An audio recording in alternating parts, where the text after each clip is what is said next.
அனைவருக்கும் வணக்கம். நான் முன்னாடியே ஒரு வீடியோ போட்டிருக்கேன். அதாவது என்னன்னா, ராமநாதபுரம் டிஸ்ட்ரிக்டில் புதுசாக பேருந்து நிலையம் கட்டியிருக்காங்க. டிஸ்ட்ரிக்டில் ராம்நாட்டிலே கட்டியிருக்காங்க. ராமநாதபுரத்துலேயே புது பஸ் கட்டினாங்க.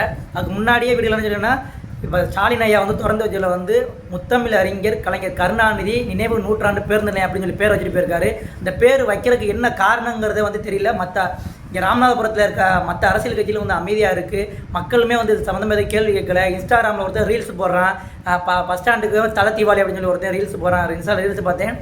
ராமநாதபுரத்தில் யாரும் புதுசாக தலை தீபாவளி கொண்டாட போறீங்க, நீங்கள் மட்டும் கொண்டாட போகிறதில்ல, புது பஸ் ஸ்டாண்டு தீபாவளி கொண்டாட போகுது அப்படின்னு ரீல்ஸ் போடுறான். அவனாச்சும் பேசலாம். அந்த சேனலில் அந்த ரீல்ஸ் போடுறவனா அதை பற்றி எடுத்து பேசலை.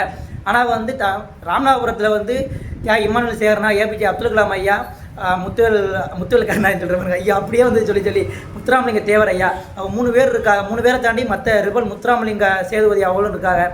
ஆங்கிலேருந்து ராமநாதபுரத்தை மீட்டெடுத்தவர். இவங்க பேரெலாம் வைக்காமல் எதுக்கு தன்னோட அப்பா பேரை எல்லாத்துலேயும் எதுக்கு வைக்கணும்? அதுவும் இப்போ பொதுவாக இங்கே இருக்கிற மேம்பாலத்துக்கு ஜிடி நாயுடுன்னு சொல்லி வச்சுருக்கா. நாயுடுங்கிறது ஜாதி பேர் இல்லையா, மற்ற தேவர் மற்ற இதுங்கெல்லாம் ஜாதி பேரா? இது என்னையா உங்கள் நியாயம்? இது என்னன்னே தெரியலையா?